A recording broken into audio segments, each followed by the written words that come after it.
Sultanım. Siz neden buradasınız? Esas sen neden buradasın Firuze? Şadiye Sultan'a olan düşkünlüğünle alakası olmadığına eminim. Ne demek istediğinizi anlamadım sultanım. Ama ben senin niyetini çok iyi anlıyorum. Önce Şadiye Sultan'ı kullanarak sarayda kalmak için numaralar yaptın. Şimdi de oğluma göz koydun. Sultanım ben... Oğlumdan uzak dur. Eğer Şehzade Abdülkadir ile alakalı boş hayallerin varsa derhal vazgeçeceksin. Anladın mı beni? Derhal!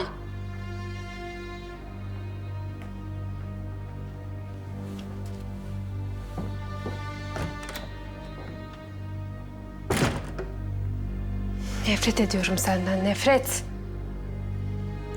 Annemi kovduğun sarayda ben sultan olacağım. Ve günü geldiğinde ben seni kovacağım, ben.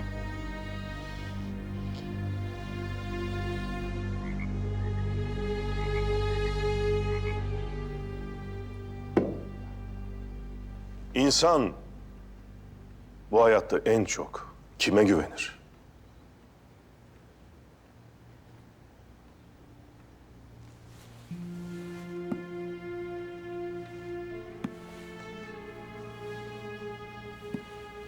Allah'tan sonra en çok güvendiği kimdir?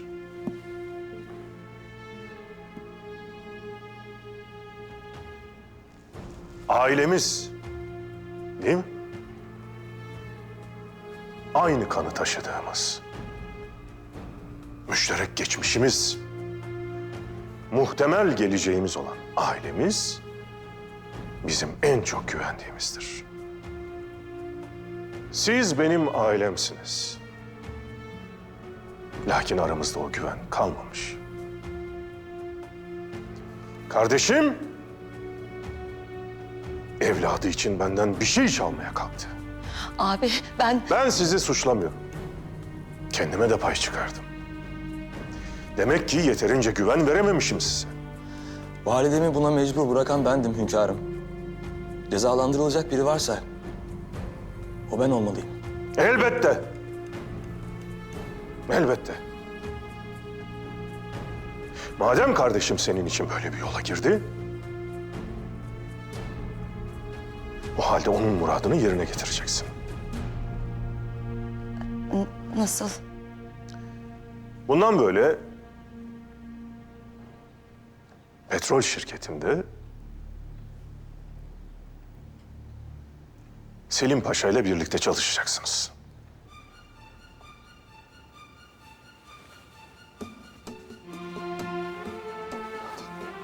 Doğru mu bu hünkârım? Osmanlı Petrol Şirketi'nde mi vazifelendiriyorsunuz beni? Muradınız bu değil miydi? Abi Lüzum yok. sağ olun. Siz ne kadar yüce gönüllü, merhametli bir hünkârsınız.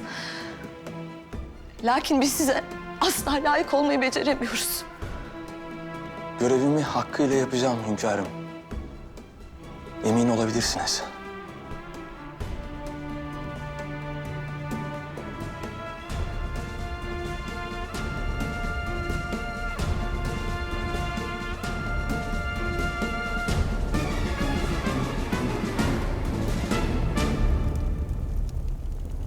Beyler, bizim bu Abdülhamit'e gücümüz yetmeyecek galiba.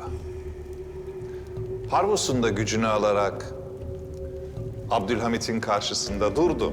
Lakin o bütün hamlelerimi benden önce davranarak beni karanlığa gömdü. Karamsarlık için çok erken paşa. Karamsarlık değil Bay Karasu. Hakikat.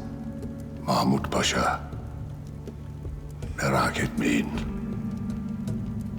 Her şey sizin için çalışacak bir makineye dönecek.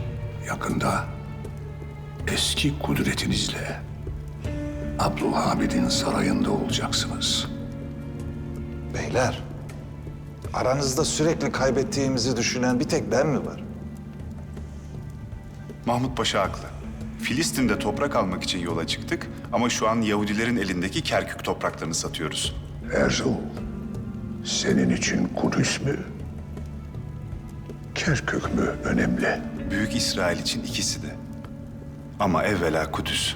Çok yakında Kudüs'ten toprak alacaksın. Bu senin için yeni bir başlangıç olacak. Nasıl? O toprakları bizzat Abdülhamid'in şehzadesi satacak sana. Bunu da Mahmut Paşa sağlayacak. Sen hilafet hususundaki vazifene devam et. Ben gerçekten anlamıyorum. Mahmut Paşa için başkaları çalışıyor, Herzl için Mahmut Paşa. Sen de Mahmut Paşa için çalışacaksın Karaso. Yakında görevini vereceğim. Dediğim tam da bu. Hepimizin farklı farklı hedefleri var ve hepimiz ayrı ayrı yollardan yürümeliyiz. Abdülhamid'e karşı ayrı ayrı cephelerde savaşamazsınız. Artık tek bir cephemiz var. Herzl, Kerkük'teki arazileri Abdülhamid'in şehzadesine satacaksın. Mahmut Paşa, Kerkük'ten o toprakların alınmasının tek yolunun Kudüs'ten bazı önemsiz toprakları satmak olduğuna şehzadeyi ikna edeceksin. Günün sonunda herkes istediği şeyi alacak. Ben de Abdülhamid'e karşı ilk zaferimi kazanacağım.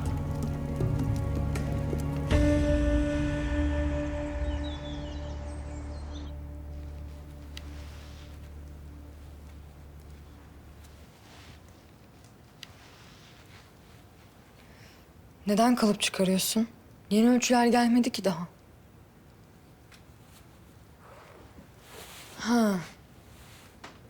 Yine kendi ölçüne göre yapıyorsun değil mi? Ne zaman vazgeçeceksin bu hayalden? Hayal değil, gerçek. Rengi ve dua istediğim gibi olmamış olabilir. Ama bu gelinliği giyecek olan benim. Başımıza iş açacaksın. Dün gece bir daha Sultan anlayacak diye ödüm koptu. Boşuna korkma. Bugün yarın gerçeği öğrenecekler zaten. Bak, Kemalettin de orada.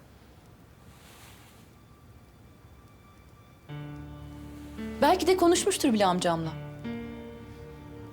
Saadetimiz yakın. Bunu gönülden hissediyorum.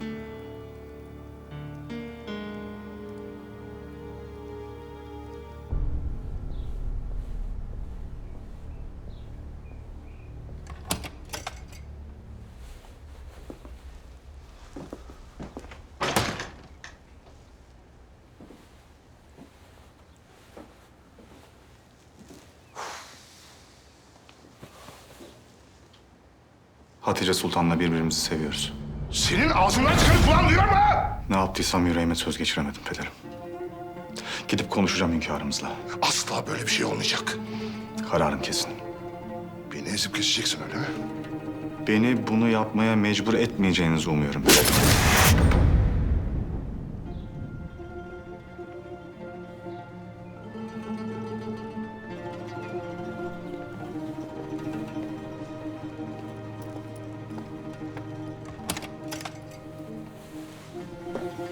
Paşam, Sultanım. bir sorun mu var? Bendeki de sorun. İnsanın böyle mühim ve zor bir vazifesi varken sıkıntılar olur elbet. Ama siz layığıyla üstesinden gelirsiniz. İnşallah sultanım. Babam da ben de size çok güveniyoruz.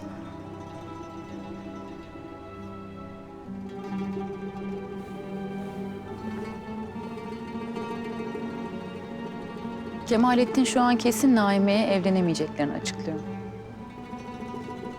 Eminim bundan. Gel benimle. Abla dur.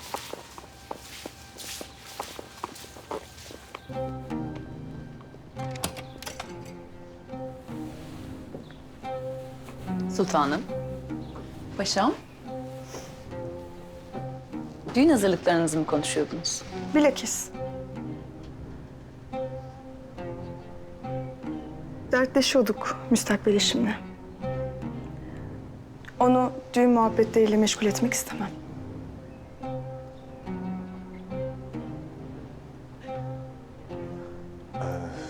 Sultanım müsaade isterim. Zira halletmem gereken mühim meseleler var. Müsaade etsin paşam.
Nereye gidiyorsunuz?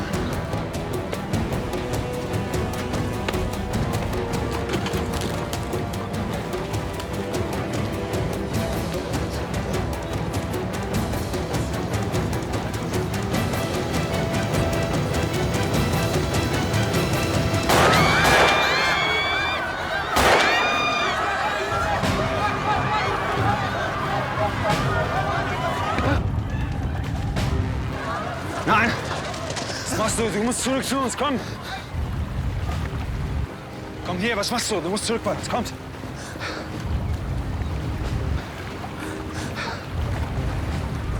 Nein, niemals.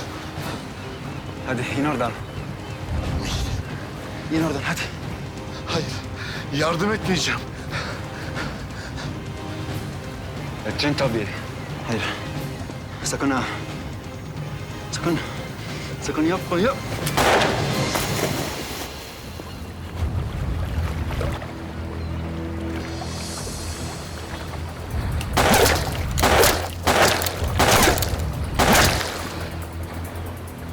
Aptal herif.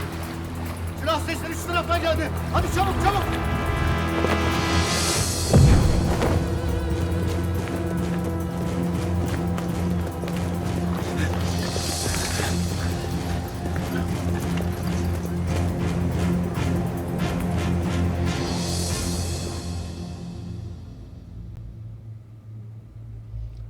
Şehzadem, hünkârımız şirkete ilk işini verdi. Bu mıntıkada arazilerin alınması gerekiyor. Hepsi petrol arazileri. Olalım valide. O kadar kolay değil. Adamlar topraklarını satmak istemiyorlar. Bu sizin ilk işiniz ve ilk başarınız olacak.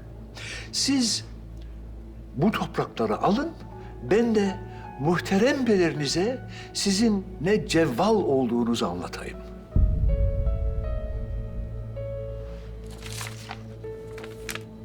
Vakit kaybetmeyelim.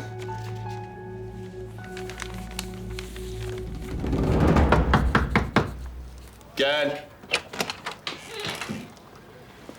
Sebahattin.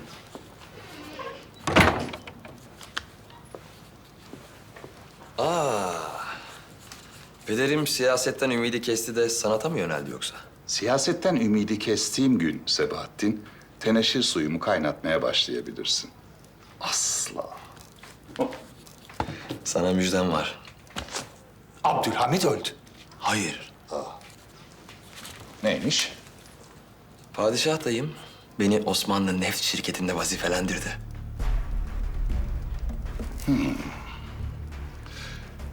Demek ki Abdülhamit'in kini aileme değilmiş. Abdülhamit'in bütün garezi yalnızca banaymış. Bunu anlamış olduk. Kendinizi düşünmek yerine bir takdir beklerdim pederim. Sebahattin, ben seni yalnızca Selim Paşa'yı öldürüp onun yerine geçtiğinde takdir ederim.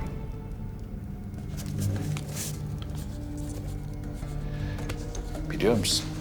Bugün Parvus Efendi ile konuştum. Alman şirketinin başına geçebilmem için herkes benden yana çalışıyor. Önümdeki tek engelse Şehzade Abdülkadir. Ne yapacağız peki? Şehzade Abdülkadir Kerkük'ten toprak alma derdinde. Lakin Kerkük'teki Yahudi köylüler yalnızca Herzl'ı dinliyorlar. Sen doğruca Şehzade Abdülkadir'e gideceksin. Bu meseleyi çözse benim pederim çözer diyeceksin. Abdülkadir'i alıp bana getireceksin. Abdülkadir'i nasıl ikna edeceksin? Sen orasını bana bırak. Ne demişler? Akıl bakmaz yaşa başa. Akıl sende Mahmut Paşa. Gitmeden söyle bakalım. Ne çiziyorsun? Sebahattin, bugün Parvus'la konuştum dedim ya. Adam çok gizemli biri. Yüzünü asla göremiyorsun. Lakin elbette ki sesini duyabiliyorsun. Ben de sesinden yola çıkarak Parvus Efendi'nin önce ağzını çizdim. Daha sonra ağzından yola çıkarak da Parvus Efendi'yi resmettim. İşte karşında gizemli Parvus Efendi.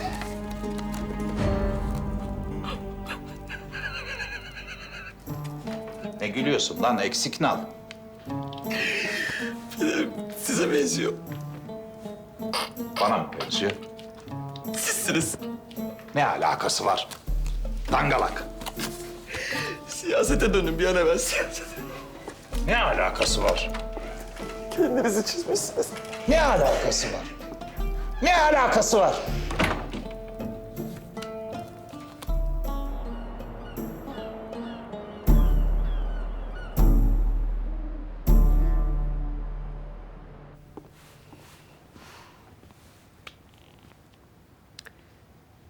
Abinize kendinizi affettirmek için döktüğünüz gözyaşlarınız işe yaramış galiba. Abimin merhameti o kadar büyük ki gözümden dökülen sadece mutluluk gözyaşları oldu. Sizin haberiniz yok herhalde. Abim bizi Sabahattin'e petrol şirketinde vazife verdiğini söylemek için çağırtmış.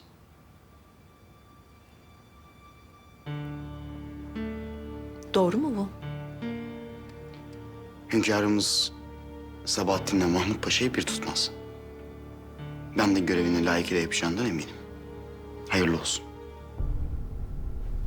Biz geldik.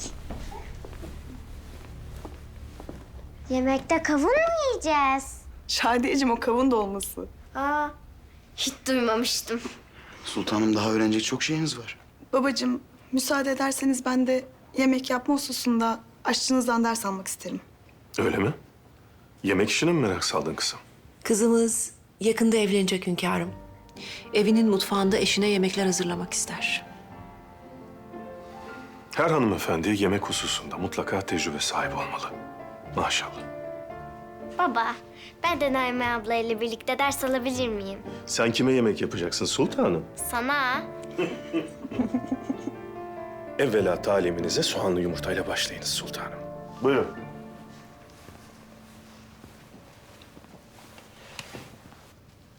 Bir şey oldu. Kesin bir şey oldu. Kemalettin'i durduracak, söylemesine engel olacak bir şey oldu. Halam da ben de başından beri söyledik sana. Kemalettin asla gidip konuşmayacak. Dinlemedin. Kemalettin beni seviyor. Benimle evlenmek istiyor, Naime'yle değil. Yeter artık abla, yeter!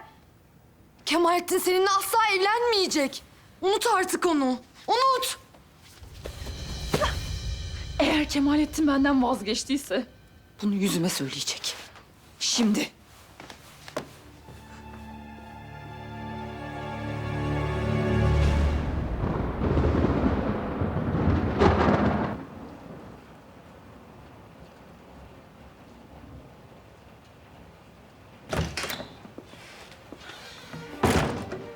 Kemalettin, Hatice Sultan buraya gelmemeliydiniz. Bana başka çare bırakmadın. Neler oluyor? Neden hala bekliyorsun? Bak eğer Naime'yi düşünüp de üzülüyorsan bir an evvel konuşmalısın. Çünkü düğün vakti yaklaştıkça hayal kırıklığı artacaktır. Kemalettin bir şey söyle. Bu yüzden konuşmadım de. Yarın konuşacağım de. Yalvarırım konuş. Babam. Babam bizi görmüş. Ve dolayısıyla aramızdaki muhabbeti anlamış. Hünkârımızın huzuruna kendisinin cesedini çiğnemeden çıkamayacağımı söylüyor.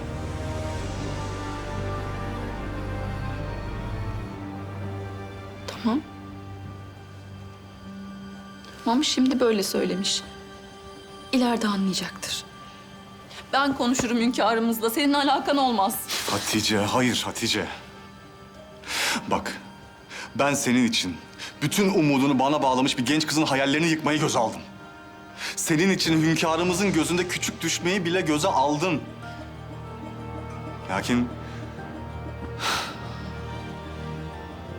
kendi babasının katili bir evlat olmayı göze alamadım. Alamadım. Affet beni. Affet ne olur.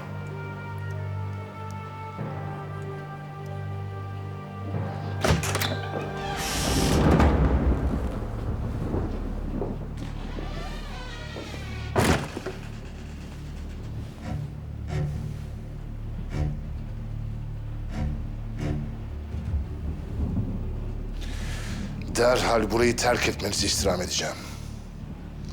Zira oğlumun yanında yalnızca zevcesi Naime Sultan olabilir. Derhal çıkın!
başın sırılsıklam olmuş.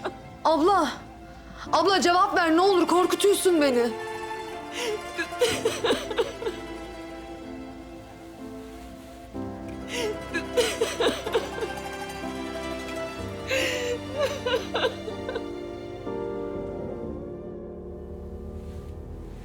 Ajanların hepsini topladım. Saatlerdir arıyoruz. Hiç iz yok.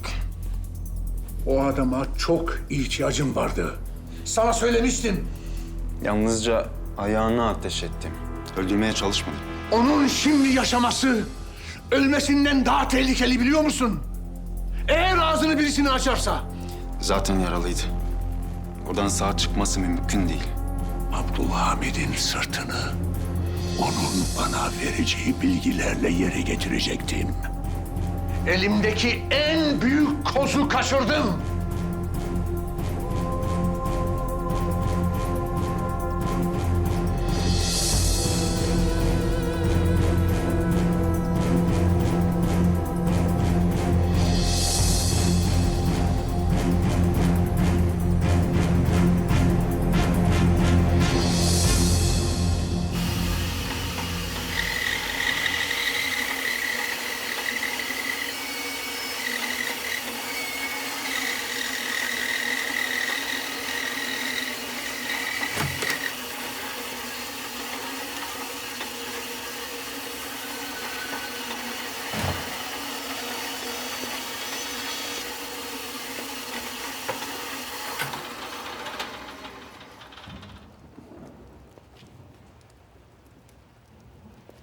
Sultanım, geldiğinizi duymadım.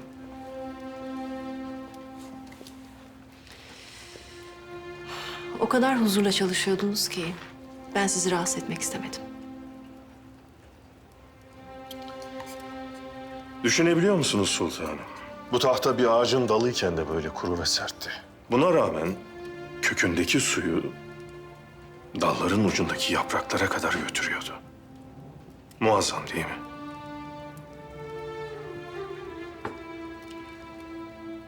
Hayata sizin gözlerinizle bakabilmeyi çok isterdim. Sadece düşünüyorum. Yaradan'ın lütfunu anlayabilmek için düşünüyorum.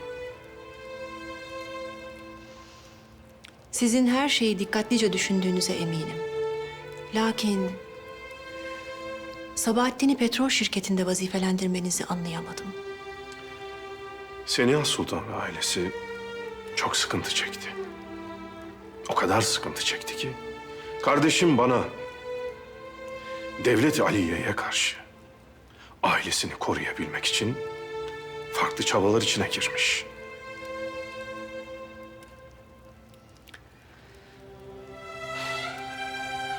Peki ama siz böyle yapmakla size yaptıkları hainliği ödüllendirmiş olmuyor musunuz?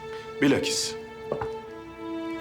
daha büyük bir hainlik içine girmelerine mani oluyorum. İnşallah hünkârım.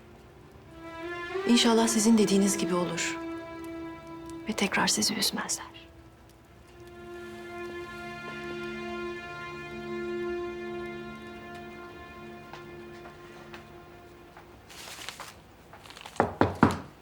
Gel.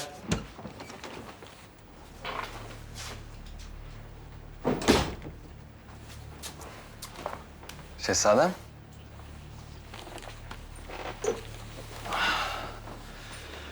Şirket işleri mi? Evet. Nasıl gidiyor? Şu mıntıkadaki arazileri almamız lazım. Alsak işe başlanacak lakin... Lakin? Topraklar Yahudilerinmiş. Siyasetle çözebilecek bir durum değil. O yüzden para öneriyoruz. Çok para. Lakin paradan da anlamıyorlar. Bu adamların lafını dinlediği bir adam mı varmış, neymiş? Ben senin işini çözecek kişiyi biliyorum kardeşim. Paşa babam. Babam.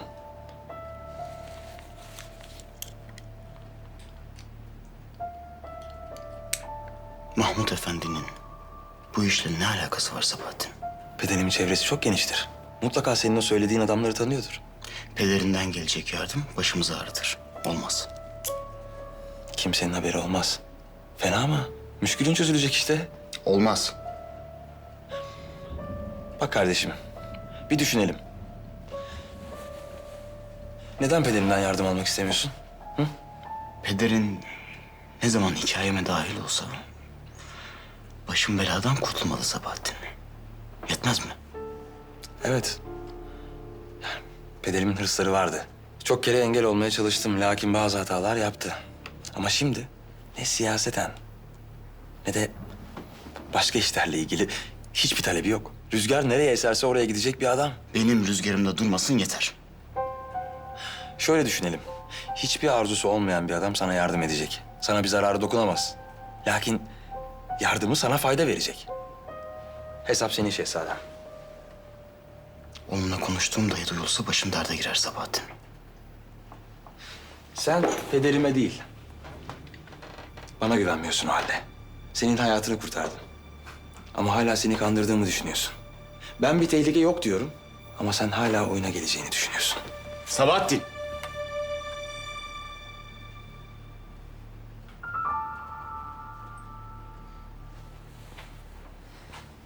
Meseleyi şahsileştiriyorsun. Yok, yok. Öyle. İçten içe bir güvensizlik bu. Sabahattin, abartıyorsun.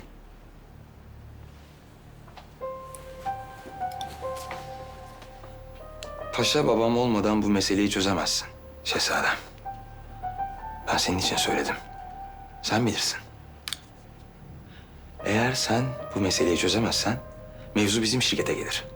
Ben de pederimle görüşüp meseleyi hallederim. Sonra bana çatma ama. Kardeşim.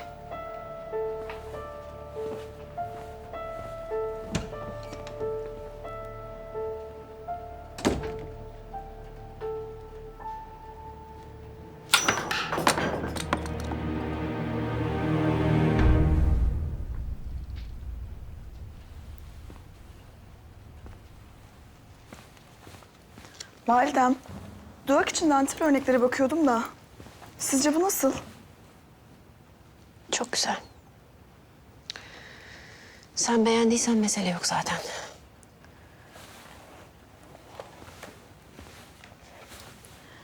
Dayımı düşünüyorsun değil mi? Evet. Baban Mahmut Paşa ile Seniha'nın yaptıklarından sonra oğullarına vazife verdi. Sabahattin yeğeni validem. Ve bizzat işlediği hiçbir kabahat yok. Ben Mehmet'in de kabahatli olduğuna inanmıyorum. Onun tek kabahati fazla iyi niyetli olmasıydı.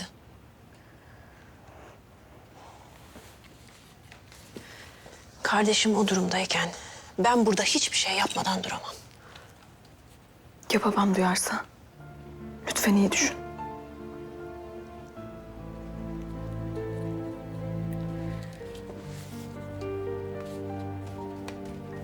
Naime abla.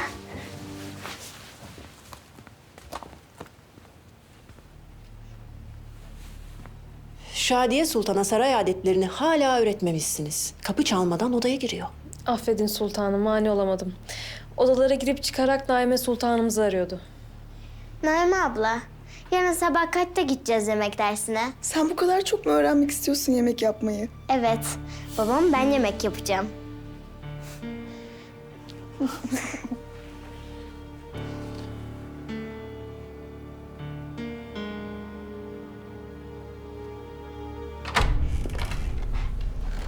Sebahattin. Buyurun şehzadem. Şehzadem.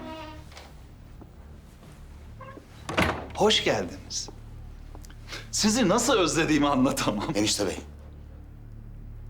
Tamam. Buyurun oturun. Böylesi iyi. Pekala. Çekinmenize gerek yok. Bir müşkülünüz olduğunu biliyorum. Lakin müşkülünüze geçmeden evvel şunu sormadan da edemeyeceğim. Beni vazifemden neden azlettiniz? Pederiniz Abdülhamit'in bana itimat etmediği malumum. Lakin siz şehzadem, sizi bu kadar çok seven eniştenize siz de mi itimat etmiyordunuz? Enişte bey, bence bırakalım bunları. Eğer maziden konuşacaksak İstikbalde konuşacak hiçbir şeyimiz kalmaz. Öylesi lüzumluydu. Vazifeden aldım sizi. Pekala. Lakin bu enişteniz sizi o kadar çok seviyor. O kadar çok seviyor ki size yardım edecek. Buyurunuz müşkülünüzü anlatınız. Kerkük civarından almamız gereken araziler var. Lakin topraklar Yahudilere ait. Sabahattin sizin çevrenizde bu işi halledebilecek insanlar olduğunu söyledi. Onları tanıyor musunuz? Sebahattin doğru söylemiş. Naçizane ben Osmanlı İmparatorluğu'nun diğer memleketlere açılan yüzüğüm. Zaten beni bu yüzden yemeye çalıştılar. Beni bu yüzden bitirmeye çalıştılar şehzadem. Ama görüyorsunuz ki bitiremediler. Şimdi sizin şu müşkülünüzü çözelim. Nasıl? Oradaki Yahudilere sadece para teklif ettiniz değil mi? Yanlış yaptınız şehzadem. O köylüler paradan anlamaz. O köylülerden toprak almak istiyorsanız onlara toprak teklif etmelisiniz. Başka yolu yok mu bunun? Yok. O Yahudilere toprak vermezseniz Kerkük'teki o petrol arazilerini alamazsınız. Kerkük'teki o petrol arazilerini alamazsanız da şehzadem, beni vazifeden azlettiğinizde Abdülhamit'ten aldığınız tebrik son tebrik olarak kalır. Tamam. Toprak versin. Ama nereden? Hiçbir ehemmiyeti yok Sebahattin. Nereden olursa. Mesela Yahudilerin gereğinden fazla önem verdiği, aslında kervan geçmez, insan bulunmaz, susuz, kurak, Kudüs civarındaki topraklar olabilir.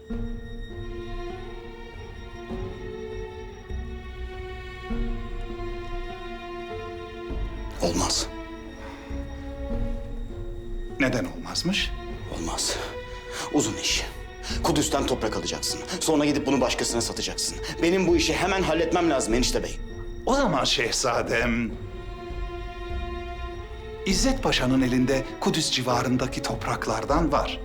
Siz de gider İzzet Paşa'dan satın alırsınız.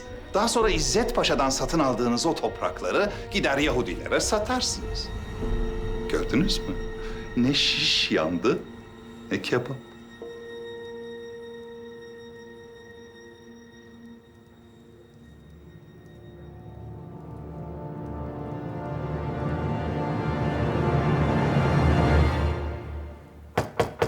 Gel.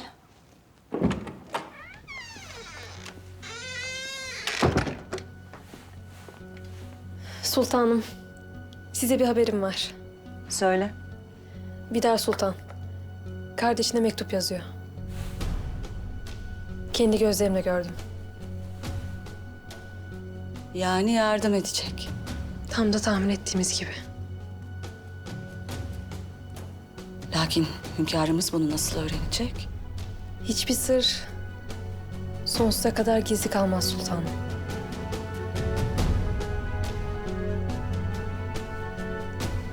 Öyle.